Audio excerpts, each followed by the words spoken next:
De klas die Joel in Holland, Den Haag gaf op 11 augustus 1958.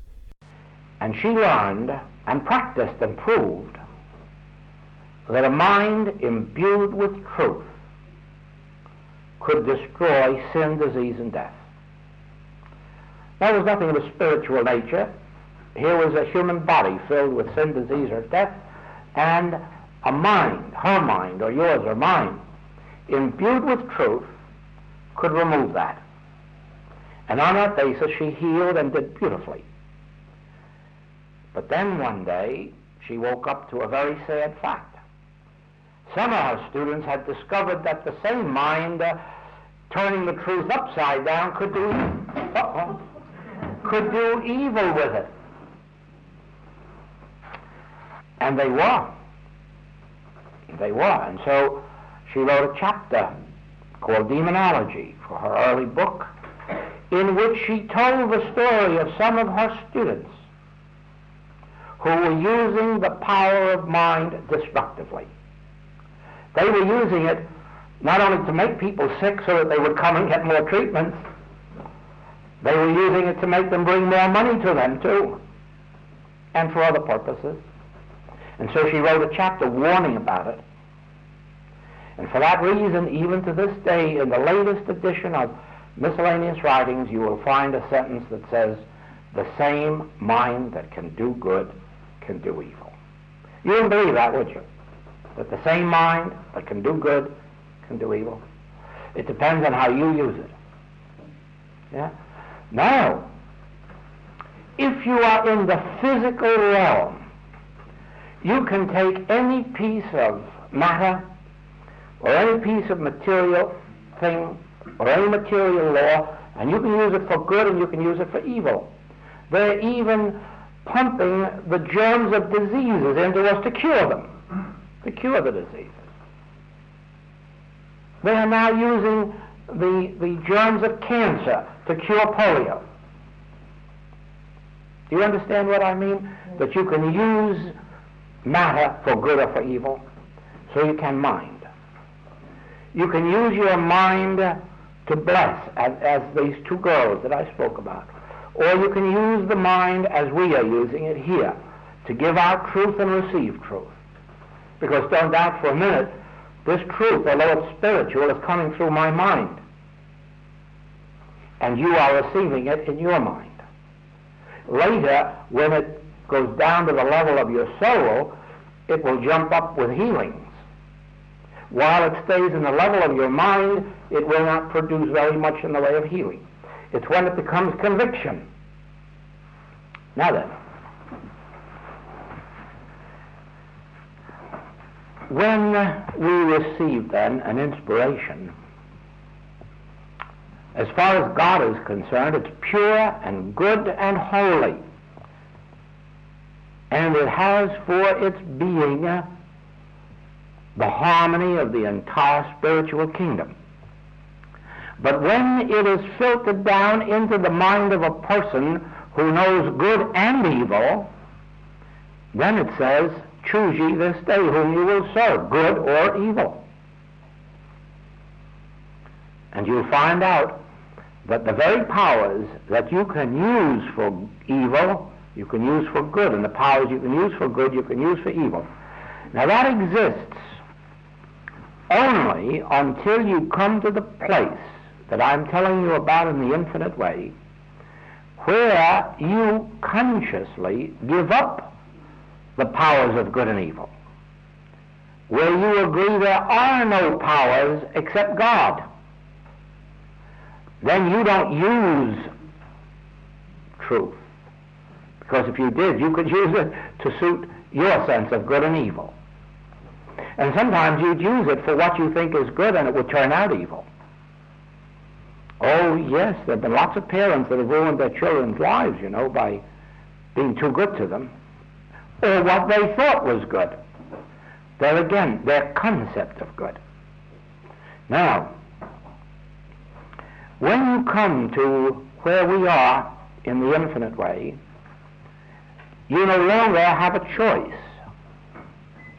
because you are not using any powers, either for good or for evil.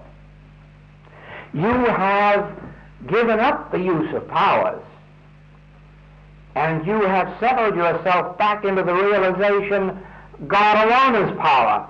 I can't use God. I can let that power use me. Then it can't be used two ways.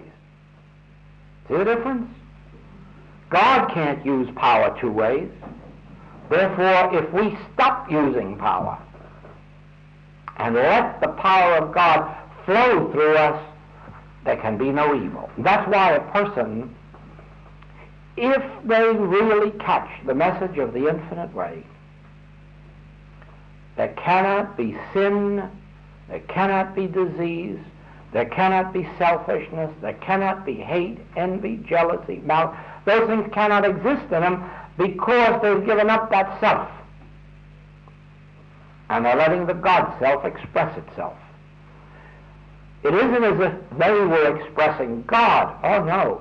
Then again you'd have your choice. Shall I express God or shall I express devil? No.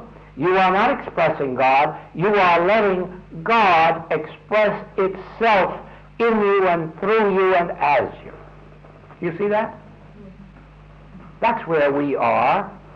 When we sit down to give a treatment, we don't give you a treatment. We don't even ask the name of the patient. We don't even ask the disease that the patient thinks he's got. We aren't interested in symptoms or diagnosis. We aren't even interested in whether it's a man or a woman or a child or a person 9 years of age or 99. That doesn't enter into our work at all. Our work, when you ask for help, is to sit down and be still and let the Spirit of God flow. That's all. That's all. Let it flow. Because it is the all-knowing mind that knows where and how to flow and what to do. Because it is divine love, it does reach those who have reached out for it. You might wonder, how is it then that it reaches you? It reaches you because you made the contact. If you wrote to me, or if you spoke to me, or telegraphed, or cabled, or telephoned, or even if you sat in your room and just said, well, Joel, here I am, you have made contact. Because it isn't this body that helps you, and it isn't this brain. It is that part of me which is omnipresent. It's the soul of me. And so it is with you. I don't have to know anything about you humanly, because all through my writings you will read that I don't know how to heal. And don't think that that's false modesty, because it isn't. I don't know how to heal. I know nothing about healing. I do know this, that all that appears in this world as human good or evil is illusion. It isn't illusion out there, it's illusion in the mind of the person who's beholding it. Out there is the temple of the living God. Out there, I would have to say with Peter, ye are the Christ, the Son of the living God. I know you. And your body is the temple of the living God, because I'm seeing out through my soul faculties. I'm not looking out through my human eyesight and judging by appearances. Do you see that? Now, you will find, as you continue in the study of Infinite Way writings, you will find a little exercise that all of our students go through. Look down at your feet and ask yourself the question, are you down there in your feet? And see what kind of an answer you get for yourself. And then go on up to your knees and ask yourself again, am I down there? And go up to your waist, and go up to your chest, and go up to your head, and go all the way up to the top of you, and ask yourself, am I there?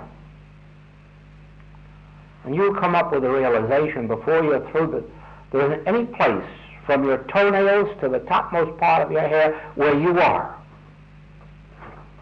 No surgeon could find you there because you aren't there. And the minute you realize that, you begin to see the secret of your true identity. Because you have thought when you looked in the mirror that you were seeing you. And now you'll know that you never have seen you in a mirror because you aren't there. You've seen your body. But that's different than you. See that? That's different than you. And as you travel up and down your body several times, you really finally come to the awareness, I'm really not here. I'm really not here. There's no such thing as a me inside this frame. And then you'll know why it is that absent treatment is successful. Because there is no absent treatment. Wherever you are, I am. And wherever I am, you are. Because none of us is confined in a body. None of us is confined in a country called Holland or the United States. No. None of us is confined in the earth or in the air. I fill all space, and so do you. There's only one eye. There are not 50 eyes in this room. There's only one eye, and I am that one. When you reach out for help, I am that one. When I respond, I am that one. For that one isn't a man named Joel, that one is God. God is your true identity, and God is my true identity. And when you reach out to me, you reach out to God. But who do you think it is reaching out? God. That's oneness. One God. Thou shalt have only one God. And that one closer to you than breathing and nearer than hands and feet. So when you reach out to a practitioner for help, are you reaching out further than your own heart or breathing? No. No, not that you're inside here. That's only the idea of closeness, oneness. Closer to you than breathing, nearer than hands and feet, am I. So when you reach out, you're reaching out to the infinity of your own being, appearing as Joel today, but somebody else will be reaching out to you tomorrow. When you have recognized your true identity, when you have stopped believing that you inhabit a carcass, a body. Do you see that? And when you realize that you are nowhere between the toenail and the topmost hair of the head, then you'll say, where am I? And then you'll say, I? Who? I. What did Moses find? I am that I am. I am. And from a shepherd boy, he becomes a leader. Jesus found the same thing, and from a carpenter, he became a savior. What was the difference between Jesus and all the other Hebrews at the temple in Jerusalem? He's the only one who discovered who I am. And that's why he could say to his disciples, whom do ye say that I am? And it took a Peter to finally realize, oh, have we been so long with you and have not realized? Thou art the Christ. Sure, and he was trying to make them awaken to see who they were. They didn't quite make the grade. So you see that God is in his heaven, and all is well with this world. But if you and I are not partaking of that wellness, then the secret is, ye must know the truth, and the truth will make you free. And the very first truth you have to know is there are not two powers. That's the whole world belief. Two powers. But the spiritual truth is, what did hinder you? Pick up your bed and walk. What power is the holding you down there? None. So come on, get up. But that man was suffering from a belief that disease is power. And so his belief kept him there, not the disease. And it wasn't his belief, it's a universal. And so with us, it is never your belief. Don't ever malpractice anybody by saying that you are evil, or you are holding wrong thoughts, or you aren't loving enough, or you aren't just. Don't ever do that. You will make your patient twice as sick as they were before. Release everybody from condemnation and say, there is no sin in you at all. I do not hold you in bondage, and I do not judge you or condemn you. I find no fault in you. You are perfect. Then what are we dealing with?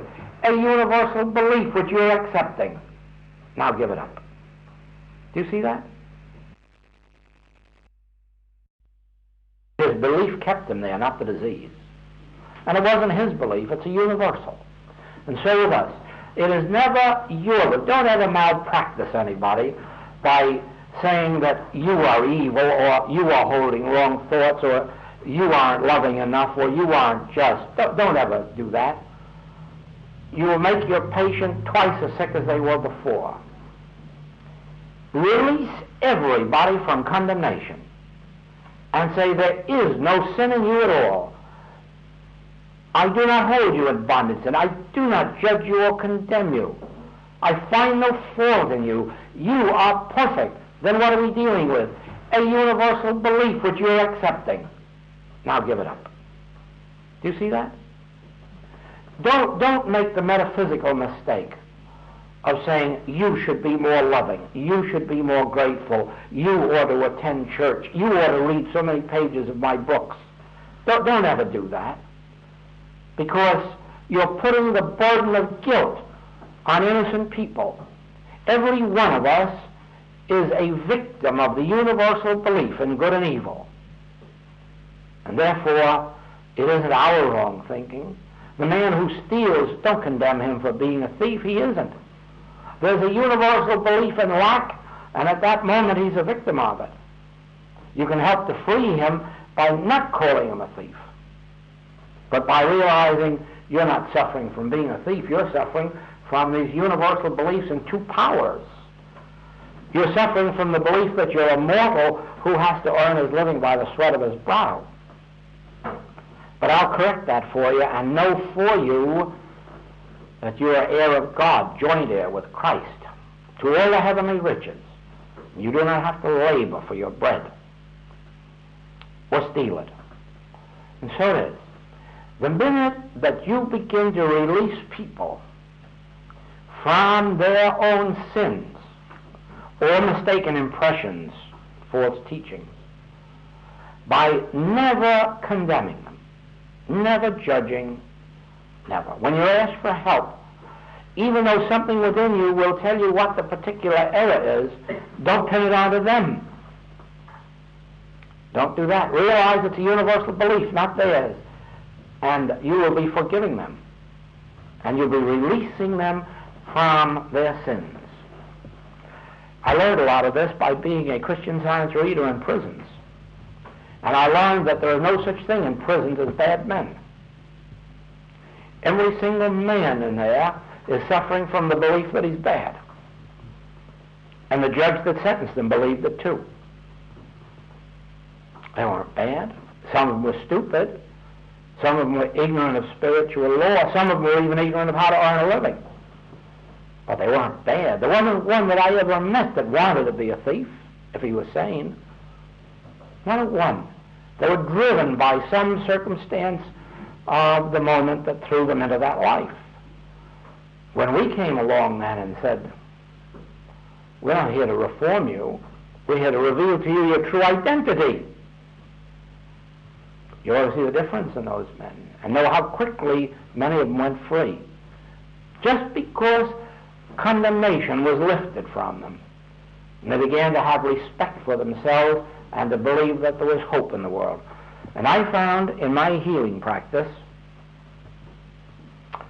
that as long as I never held a person in condemnation to their sins or to their ignorance of truth, but always set them free in the realization, I know thee who thou art, to Christ, the Son of the living God, and even your body is the temple of the living God, and then realize whatever it is that's holding you in bondage isn't you, it's a belief that we have pinned on you. The world has pinned on you. That began to break it right there and then. Yes,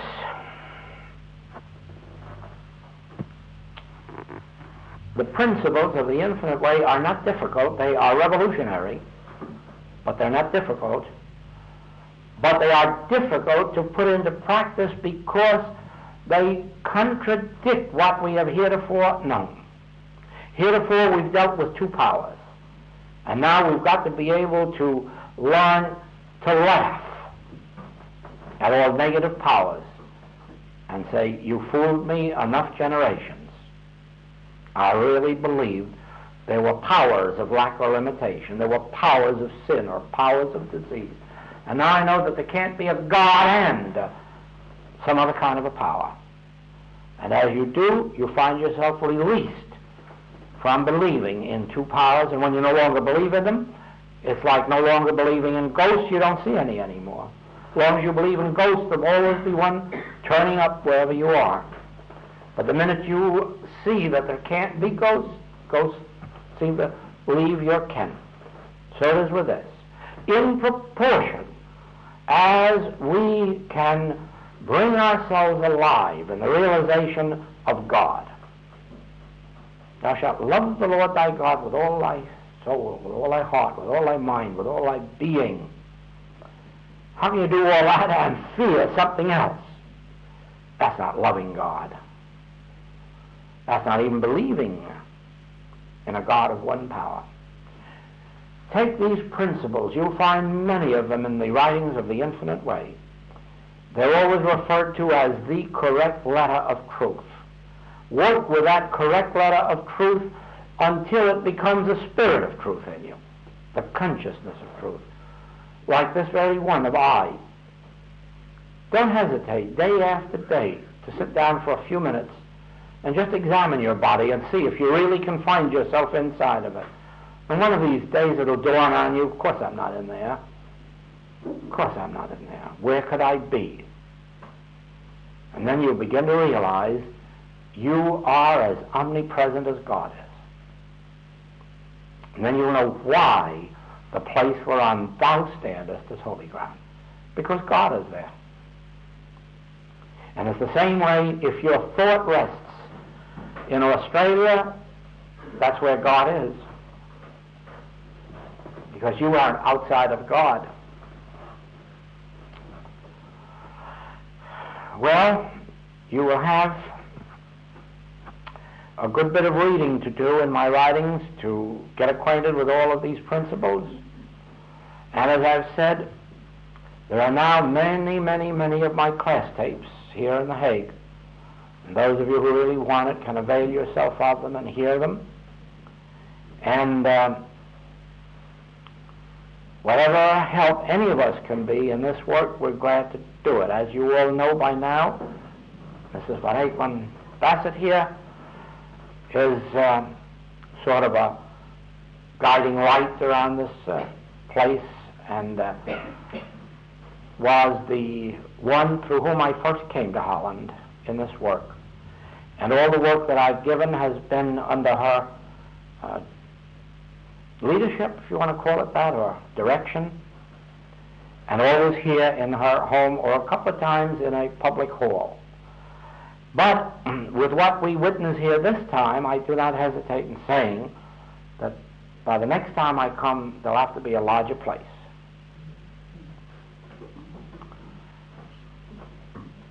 And let us understand this before I leave you.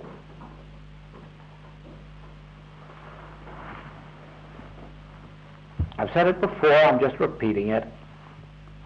There is no infinite way organization. This work is carried on in the strangest way imaginable. I doubt that many of you could understand it or believe it. That nowhere in the world do we have an organization, that I just travel around with the organization under my hat. And I carry this word forward. Now, we have books that are published in the United States, some in California and some in New York, different publishers. And we have books that are published in London, some by George Allen and Unwin and some by Ellen Fowler and Company, two publishers there. And then we have this Servier here in The Hague, who publishes The Infinite Way in Dutch.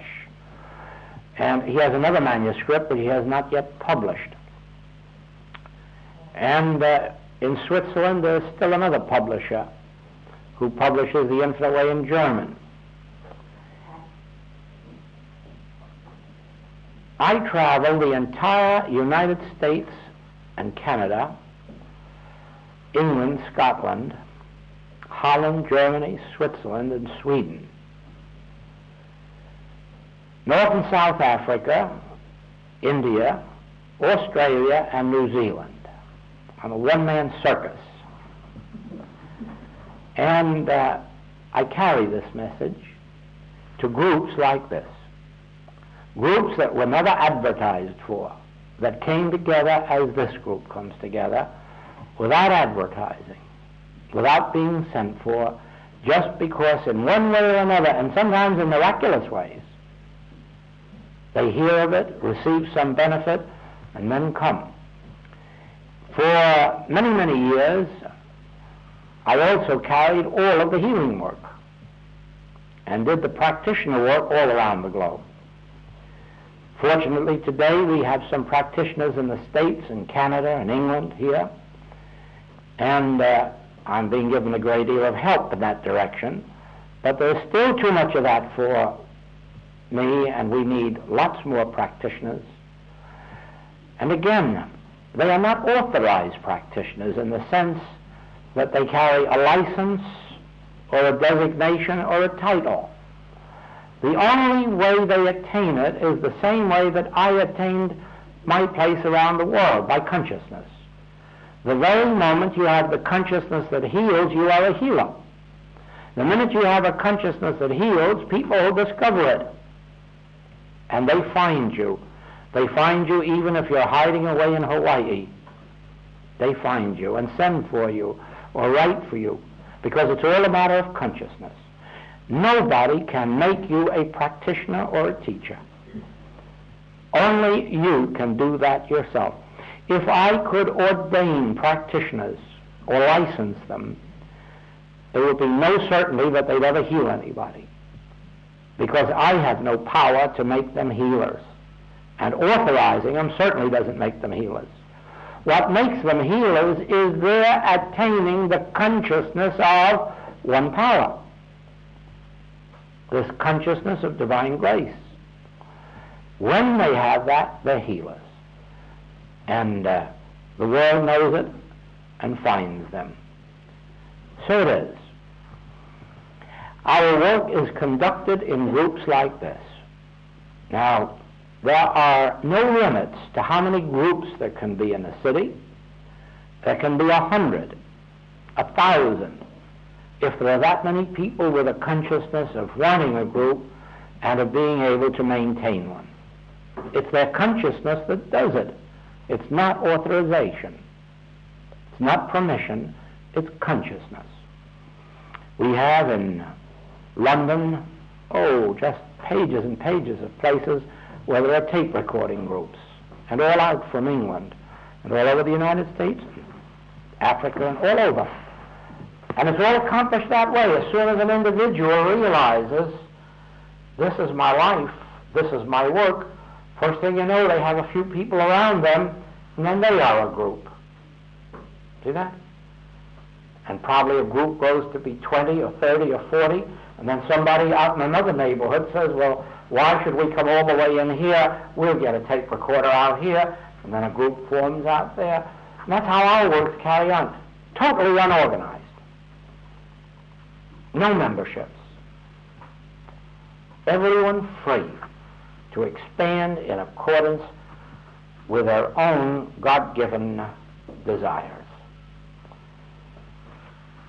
Well, of course, Mrs. Van Egmond here knows that this is always a joy to me to come and talk to our students And you who are new to our work, I'm sure that it won't be long before you know what a great joy it is for me to share this and leave this with you, and then to pray every single day of the week that God open your consciousness to the truth of your own identity and of the only power there is, and that this power is closer to you than breathing, nearer than hands and feet. Blessings and thank you until we come again. God disclosed itself to us. We attained the light, but in one way or another it comes. And when it comes, the chaff is wiped out. There are no more impure thoughts. There are no more selfish motives. There is no more self-seeking. It can't exist where the Spirit of God is. And that's why there is a passage in Scripture, very illuminating. Where the Spirit of the Lord is, there is liberty. Now, if you want it, that's really a formula of life. There is no liberty where the Spirit of the Lord isn't. And the Spirit of the Lord cannot be where there is envy, jealousy, hate, malice, resentment, bias, bigotry, lack of justice, lack of equity. Can't be. God can't blossom there. The Spirit can't bear fruit there. But when we come to Jesus Christ, and He tells us that if you abide in this Word, and let this Word abide in you, you will bear fruitage, rich fruitage, spiritual fruitage. But what word is He talking about? Well, do you think there's any word more important than the Sermon on the Mount? There just isn't. If we need any word that's written in a book, that one will do for a while, the Sermon on the Mount. Read it and see how far from it we are living. And then watch how difficult it is to begin to live that life. Don't let anyone tell you it isn't practical, because I've witnessed the practicality of it for 28 years. It's the most practical way of life there is. It's the only way in which I have found that these evils do not come nigh your dwelling place. This is the only way I have found to keep hundreds of people, thousands of people free of sin and sinful desires, free of disease, free of poverty, free of danger even in war times. Just the practice of these principles has done all that. Not by praying that they be safe while the enemy is a victim of all our guns, but praying also that the grace of God illumine them and touch them and free them from whatever errors or sins may be a part of their consciousness. Now, with all of this, you begin to catch a glimpse of what God is. And then, when you do, you will learn the most startling fact that has ever been revealed on earth. You will learn that man is not responsible for his sins, his diseases, his death, or his poverty. You will then begin to perceive that your wrong thinking had nothing to do with your disease or your poverty. And you'll find out then that there is a way to keep you from all of these dangers and diseases and deaths of the world. Not that you may demonstrate it in one generation and 100%, but you'll be awfully happy demonstrating it in 80 or 90%. You will learn that the only reason we suffer is that we have accepted a belief in good and evil. Before we accepted that, we were in the Garden of Eden. And we were children of God, and we were God-made, God-ordained, God-governed, God-maintained, God-sustained. And there wasn't a fly in our ointment. There wasn't a sin in our horizon, or a disease or a lack.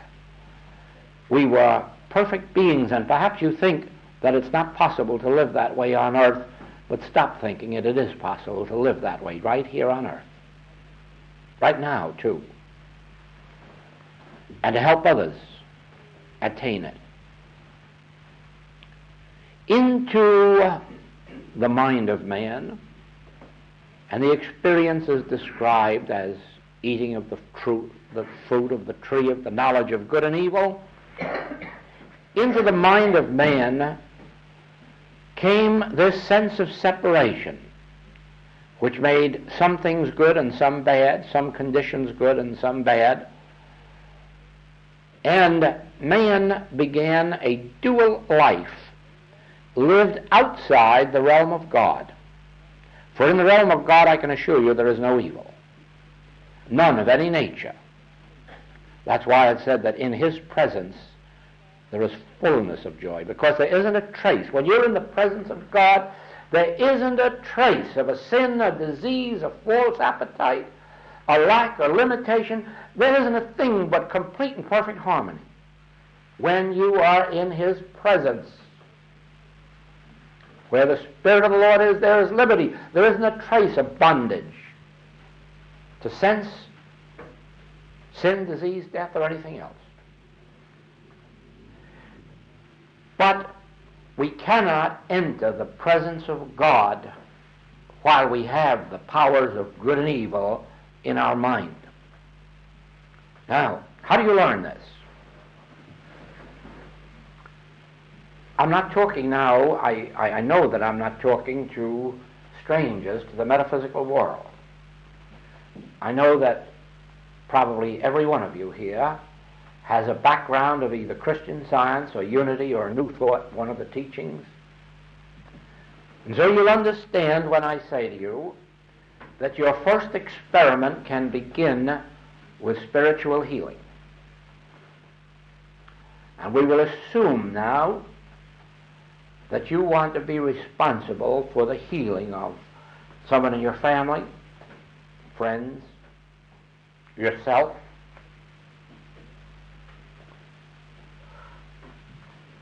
Begin tonight when you go home. Sit down quietly and ask yourself questions like this and see what answers you get. Is God infinite? Could there be a God that wasn't infinite?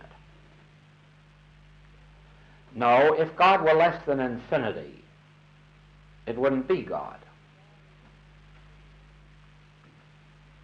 Then if God is infinity,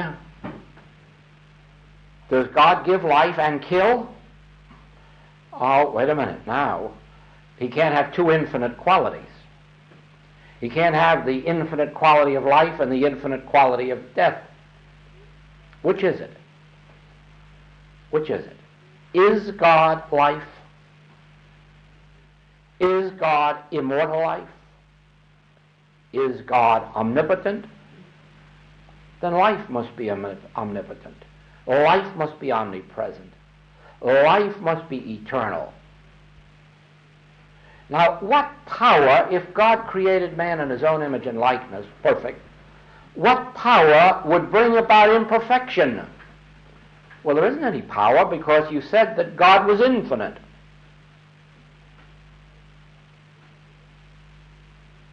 Now think of that. Do you mean it? Because on that point hinges the beginning of your healing ministry. Do you actually believe that God is infinite? Of course you don't. But the question is that if you meditate and ponder the idea a few minutes today, tomorrow, and the day after, you will ultimately come to the realization, of course, God is either infinite or there is no God. You can't have a divided God. Neither can you have a God of good and a God of evil.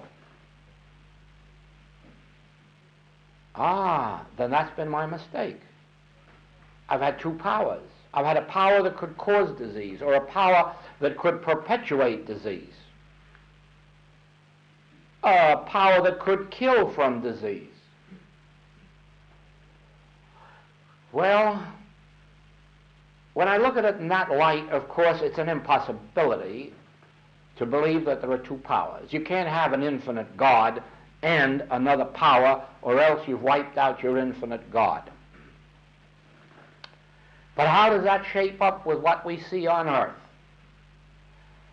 Well, who do we accept as the greatest teacher, exemplar, way shower of the nature of God on earth?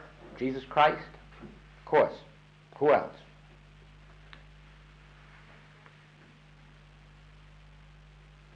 When he was called upon to heal, did he ever once answer, I haven't enough power to heal you? Or the power of the devil's too strong?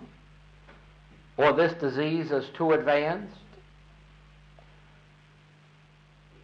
Did he ever once say or indicate that disease was natural, normal, or right? To a crippled man, he said, what did hinder you? He knew what hindered him. The man was crippled. But did he acknowledge it as a power? Heavens, no. He said, here, pick up your bed and walk. There's no power to hold you there. Because I'm telling you, God is the only power there is. To the blind man, do you know how he healed the blind man? By putting spittle on his eye. Do you know what spittle is to a Hebrew? A sign of contempt. When a Hebrew spits, that means he's contemptuous of you. That's his sign of contempt, to spit. And Jesus, knowing this, picked up this contemptuous spittle, this nothingness, and healed a man with it. Did he prove that spittle was power, or did he prove that blindness wasn't power? And that's your answer. He didn't prove that spittle had healing power. He proved that blindness didn't have the power to blind. And the man opened his eyes. Pilate, I can crucify you or set you free. Thou couldst have no power over me unless it came from God. If I didn't submit myself to this, you couldn't do a thing. Because I've disappeared through crowds many a time when I wanted to. I've raised the dead, I've healed the sick, I've fed the hungry. You haven't any power.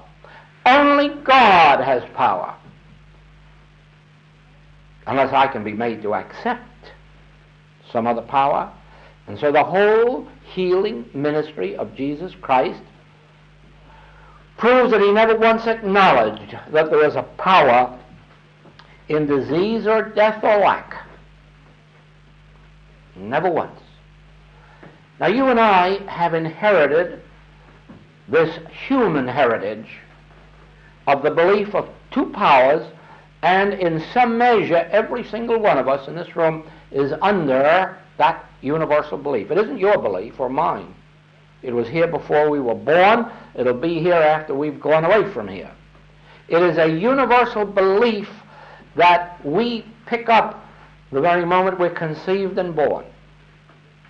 And from then on we suffer from it. All our lives we're suffering from the belief of good and evil until at some point in your spiritual ongoing you become acquainted with the teaching of Jesus Christ, and you realize that he lived only for one purpose, and that was to prove there is no power on earth but God, and that power is good. And to know that is to lift you up out of sin, disease, or death. Now remember, when John was a little bit dubious as to whether he had made a mistake about this master, and sent and asked, art thou he that should come? His answer wasn't yes or no. His answer was, Go, show John what things ye have seen. The sick are healed. The dead are raised. The blind have their eyes opened. The deaf have their ears opened. By what power? By not acknowledging that there is any power but one.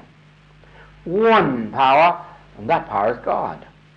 Now, when you sit down to heal and you pray God to remove your diseases or your sins, you might as well save your breath. Because if you don't, you'll be as ludicrous as these people who write about Lourdes. 100,000 people make a trek to Lourdes, all praying to God and all praying through the same church and all praying through the same priests. And out of 100,000, 15 get healed and they give God the glory. They don't say a word about what God did to 99,985. He just ignored their prayers as if they weren't on earth. Do you believe God healed that 15?